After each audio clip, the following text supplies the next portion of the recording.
نحمدہ و نصلی علی رسولہ الکریم اما بعد فاعوذ باللہ من الشیطان الرجیم بسم اللہ الرحمن الرحیم رب اشرح لی صدری ویسر لی امری واحلل عقدۃ من لسانی یفقہوا قولی۔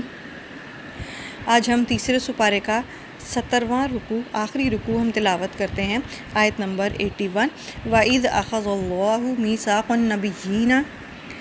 اور جب اللہ نے عہد لیا نبیوں سے، لما آتیتکم من کتاب و حکمہ،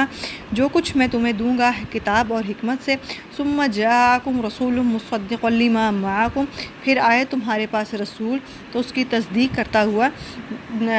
معکم تو جو تمہارے پاس ہے، لتؤمنن تو تم ضرور ایمان لاؤ گے، بھی اس پر، ولتنصرنہ اور تم ضرور اس کی مدد کرو گے، قال اقررتم اس نے فرمایا کیا تم نے اقرار کیا، وَأَخَذْتُمْ عَلَىٰ ذِكْرِكُمْ اِصْرِي تم نے قبول کیا اس پر میرا عہد، قَالُوا أَقْرَرْنَا انہوں نے کہا ہم نے اقرار کیا، قَالَ فَاشْهُدْ وَأَنَا مَعَكُمْ اس نے فرمایا فَاشْهَدُوا تم گواہ رہو اور میں بھی، معکم تمہارے ساتھ گواہ ہوں، من الشاہدین گواہوں میں سے۔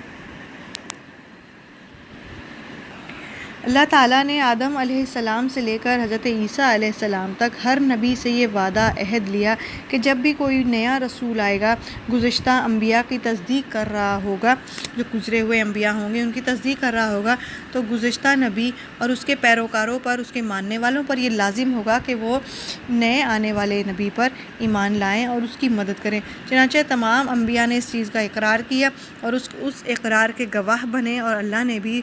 شہادت دی۔ اس تمام اقرار اور عہد کا یہ تقاضا تھا کہ جب محمد صلی اللہ علیہ وآلہ وسلم دنیا میں تشریف لائیں گے تو وہ تمام لوگ جو موسیٰ علیہ السلام اور عیسیٰ علیہ السلام کے ماننے والے ہوں گے ان پر ایمان لائیں گے۔ اس لیے اب اگر کوئی شخص محمد صلی اللہ علیہ وآلہ وسلم کی پیروی نہیں کرتا تو وہ فاسق اور نافرمان ہوگا، اس نبی کو جھٹلانے والا ہوگا جس کی محبت کا دم بھر رہا ہوگا، یعنی کہ وہ اپنے نبی کو اگر تو وہ مان رہا ہے اور محمد صلی اللہ علیہ وسلم کی پیروی نہیں کر رہا، ان کو نبی نہیں مان رہا، تو اس کا مطلب ہے کہ وہ اپنے نبی کا بھی انکار کر رہا ہے۔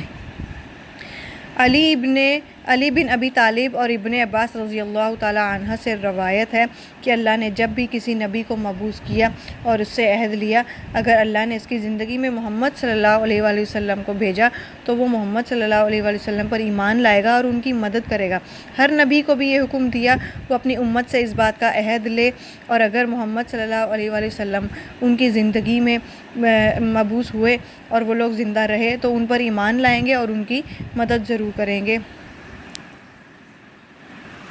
فمن تولی بعد ذلک پھر جو پھر گئے اس کے بعد، فاولئک هم الفاسقون تو وہی نافرمان ہے، یعنی کہ اللہ تعالیٰ نے اگلی آیت میں ہی فرما دیا پھر جو اس کے بعد پھر جائیں گے تو وہ بے شک نافرمان ہوں گے۔ افغیر دین اللہ کیا اللہ کے دین کے سوا، یبغون تم ڈھونڈتے ہو اور کوئی اور دین، وَلَهُ اسلم من فی السماوات والارض اور اسی کا ہے فرما بردار جو کچھ بھی ہے آسمانوں میں اور جو کچھ زمینوں میں ہے، طوعا و کرہا خوشی سے اور ناخوشی سے، وَإِلَيْهِ یرجعون اسی کی طرف لوٹائے جائیں گے۔ اللہ تعالیٰ نے اپنے بندوں کو اور تمام مخلوق کو اپنا فرما بردار بنایا ہے۔ اب یہ فرما برداری کوئی خوشی سے کرتا ہے اور کوئی ناخوشی سے کرتا ہے۔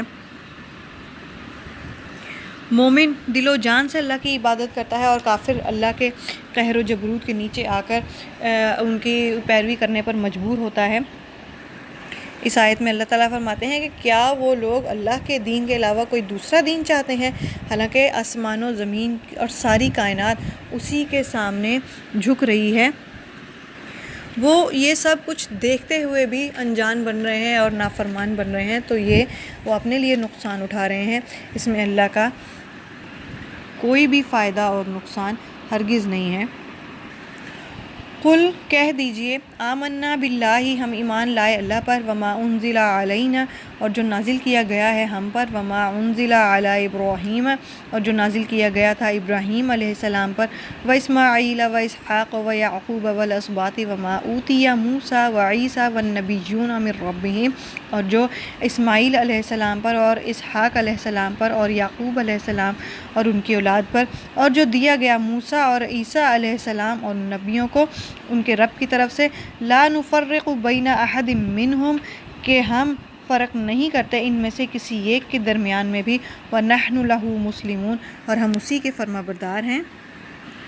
اللہ تعالیٰ نے نبی کریم صلی اللہ علیہ وآلہ وسلم سے کہا کہ آپ اہل کتاب سے کہہ دیجئے کہ تم دین اسلام اور محمد صلی اللہ علیہ وآلہ وسلم کی رسالت پر ایمان نہیں لاتے ہو، لیکن ہمارا حال یہ ہے کہ ہم تو اللہ پر، قرآن کریم پر اور ان تمام آسمانی کتابوں اور صحائف پر ایمان لاتے ہیں جو اللہ نے ابراہیم علیہ السلام، اسماعیل علیہ السلام، اسحاق، یعقوب اور ان کی اولاد اور موسیٰ علیہ السلام اور عیسیٰ علیہ السلام اور دیگر تمام انبیاء پر نازل کیا ہے۔ اس کے بعد اللہ تعالیٰ نے تاکید فرما دی ہے کہ محمد صلی اللہ علیہ وآلہ وسلم کی بعثت کے بعد اسلام کے علاوہ کوئی دین اللہ کے نزدیک قابل قبول نہیں ہے۔ صحیح بخاری میں ہے کہ نبی کریم صلی اللہ علیہ وآلہ وسلم نے فرمایا، جس نے کوئی ایسا کام کیا جو ہمارے دین میں ثابت نہیں ہے تو اسے رد کر دیا جائے گا، یعنی کہ اتنے سخت الفاظ ہیں کہ اب دین اسلام کے علاوہ کوئی دین، کوئی مذہب یا کوئی عقیدہ اللہ کے نزدیک قابل قبول نہیں ہے۔ یہی بہترین اور مکمل دین ہے، ہمیں اس کی پیروی کرنی چاہیے۔ اللہ تعالیٰ ہمیں اس پر عمل کرنے کی توفیق عطا فرمائے، آمین۔ وَمَن يَبْتَغِ غَيْرَ، اور جو کوئی چاہے گا غیر الاسلامی، اسلام کے علاوہ دیناً، کوئی بھی دین، فلن يقبل منہ، تو اس سے ہرگز قبول نہ کیا جائے گا، وَهُوَ فِي الْآخِرَةِ مِنَ الْخَاسِرِينَ، اور وہ آخرت میں نقصان اٹھانے والوں میں سے ہوگا۔ اللہ تعالیٰ نے آیت میں واضح طور پر فرما دیا ہے کہ جو دین اسلام کے علاوہ کوئی اور دین چاہے گا، کوئی اور دین کی پیروی کرے گا تو وہ اس سے ہرگز قبول نہ کیا جائے گا، آخرت میں خود ہی نقصان اٹھانے والوں میں سے ہوگا۔ کیف یہدی اللہ قوما، کیوں اللہ ہدایت دے گا ایسی قوم کو، کفروا، جو کافر ہو گئے، بعد ایمانہم، ایمان لانے کے بعد، وشہدوا ان الرسول حق وجاءہم البینات، اور انہوں نے گواہی دی کہ یہ رسول سچے ہیں اور ان کے پاس کھلی نشانیاں آ گئی ہیں، واللہ لا یہدی القوم الظالمین، اور اللہ ظالموں کو ہدایت نہیں دیتا۔ اس آیت کا شان نزول ہے کہ مدینہ منورہ میں ایک آدمی تھا جو پہلے مسلمان ہو چکا تھا۔ وہ مرتد ہو کر مشرکوں کے ساتھ جا ملا۔ جب آپ صلی اللہ علیہ وسلم نے بعثت فرمائی تو وہ مشرکوں کے ساتھ جا ملا، پھر اپنی غلطی پر شرمندہ ہوا، اپنی قوم کے لوگوں کو خبر دی کہ وہ لوگ رسول اللہ صلی اللہ علیہ وآلہ وسلم سے پوچھیں کہ کیا میری توبہ قبول ہو سکتی ہے۔ تب یہ آیت نازل ہوئی کہ اللہ تعالیٰ کیسے ہدایت دے گا ایسے لوگوں کو جو ایمان لانے کے بعد کافر ہو گئے۔ اس آیت کریمہ میں انہی یہودیوں اور مرتد ہونے والوں کا انجام بتایا گیا ہے کہ اللہ تعالیٰ ایسے لوگوں کو کبھی بھی ہدایت نہیں دے گا، اور یہ کہ ان پر اللہ کی، فرشتوں کی اور تمام بنی نوع انسان کی لعنت برستی رہے گی اور ان کا ٹھکانہ جہنم میں ہوگا جس میں وہ ہمیشہ رہیں گے۔ استغفر اللہ، استغفر اللہ۔ البتہ اس وعید سے وہ لوگ بھی شامل ہیں جو اپنے کفر اور گناہوں سے تائب ہوں گے اور اپنی حالت کی اصلاح کریں گے۔ روایات میں آتا ہے کہ وہ آدمی جو مرتد ہو گیا تھا، جب اسے یہ آیت پہنچی تو آپ صلی اللہ علیہ وآلہ وسلم کے پاس آ کر اپنی توبہ کا اعلان کیا اور دوبارہ اسلام میں داخل ہوا۔ اس کے علاوہ تمام علماء کا اس بات پر اتفاق ہے کہ کافر اور گناہ گار کی توبہ قبول کی جائے گی۔ البتہ مرتد کے بارے میں بعض لوگوں نے اختلاف کیا ہے کہ اس کی توبہ قبول ہوگی اور بعض کہتے ہیں کہ نہیں ہوگی۔ سورہ نساء کی آیت نمبر 137، اس آیت کے پیش نظر اس کی توبہ قبول کی جائے گی۔ قرآن کریم میں اور بھی آیتیں ہیں جن سے ثابت ہوتا ہے کہ مرتد کی توبہ قبول کی جائے گی، لیکن عمل صالح کے ذریعے اپنی نیت کی صداقت کی دلیل بھی پیش کرنا ضروری ہوگی۔ اولئک جزاؤہم ان علیہم، ایسے لوگوں کی سزا ان پر لعنت اللہ، لعنت ہے اللہ کی، والملائکۃ، اور فرشتوں کی، والناس اجمعین، اور تمام لوگوں کی۔ یعنی کہ اللہ تعالیٰ آیت میں فرما رہے ہیں خود ہی کہ ان لوگوں کی سزا کیا ہے کہ اس پر اللہ کی، فرشتوں کی اور تمام لوگوں کی لعنت ہمیشہ رہے گی۔ استغفر اللہ۔ خالدین فیہا، ہمیشہ رہیں گے اس میں، لا یخفف عنہم العذاب، نہیں ہلکا کیا جائے گا ان پر سے عذاب، ولا ہم ینظرون، اور نہ ہی انہیں مہلت دی جائے گی۔ الا الذین تابوا، جن لوگوں نے توبہ کی، من بعد ذلک واصلحوا، اور اس کے بعد توبہ کی اور اصلاح کی، فإن اللہ غفور الرحیم، تو بے شک اللہ بخشنے والا اور رحم کرنے والا ہے۔ یعنی کہ یہ آیت بھی اللہ تعالیٰ نے ساتھ ہی وہی کر دی، بیان فرما دی کہ مگر جن لوگوں نے سچے دل سے توبہ کی، مرتد ہونے کے بعد سچے دل سے توبہ کی اور اصلاح کی، ان کے کاموں سے پتہ چل جائے گا، ان کی نیت سے پتہ چل جائے گا کہ واقعی یہ شرمندہ ہے اپنے کیے پر، تو بے شک اللہ بخشنے والا اور رحم کرنے والا ہے۔ اور ویسے بھی اللہ تو دلوں کے حال جانتا ہے، اس کو ہمارے کاموں کی یعنی کہ ہمارے نیک کام کرنے کی یا برے کام کر کے دکھانے کی ضرورت نہیں، لیکن وہ صرف تو ہے صرف لوگوں کے لیے ہوتا ہے۔ لیکن پھر بھی اللہ تعالیٰ کہتے ہیں کہ اس کی توبہ تو ضرور قبول کی جائے گی، لیکن اس کی اصلاح، وہ اپنی اصلاح بھی کرے، وہ اپنی باتوں سے دوبارہ نہ پھر جائے۔ ان الذین کفروا بعد ایمانہم، بے شک جو لوگ کافر ہو گئے ایمان کے بعد، ثم ازدادوا کفرا لن تقبل توبتہم، پھر بڑھتے گئے کفر میں، ان کی توبہ ہرگز قبول نہ کی جائے گی، واولئک ھم الضالون، اور وہی لوگ گمراہ ہیں۔ پھر اس آیت میں اللہ تعالیٰ نے واضح فرما دیا ہے کہ جو لوگ کافر ہو گئے ایمان لانے کے بعد، پھر اسی کفر میں بڑھتے گئے اور ان کی توبہ ہرگز نہ قبول کی جائے گی، اپنے کفر میں ہی بڑھتے رہے، اپنے کیے پر شرمندہ ہرگز نہ ہوئے، تو ان سے توبہ نہیں قبول کی جائے گی۔ اللہ تو بڑا رحیم و کریم اور بخشنے والا ہے۔ اللہ کہتا ہے کہ زمین سے لے کے آسمان تک تو گناہ کرتا جا اور تو ایک بار آ کر سچے دل سے، لیکن شرط یہ ہے کہ سچے دل سے مجھ سے توبہ کر تو میں تیرے سارے گناہ معاف کر دوں گا۔ سبحان اللہ۔ اللہ تعالیٰ ہمیں بھی نیک کام کرنے کی اور توبہ کرنے کی توفیق عطا فرمائے۔ ان الذین کفروا وماتوا وهم کفار، بے شک جن لوگوں نے کفر کیا اور وہ مر گئے حالت کفر میں، فلن يقبل من احدہم، تو ہرگز نہ قبول کیا جائے گا ان سے کوئی بھی، ملء الارض، بھرا ہوا زمین بھر، ذهبا سونا، ولو افتدی بہ، اگر چاہے وہ بدلہ دیں اس کو، اولئک لہم عذاب علیم، یہی لوگ ہیں ان کے لیے عذاب ہے دردناک، وما لہم من ناصرین، اور نہیں ہے ان کے لیے کوئی بھی مددگار۔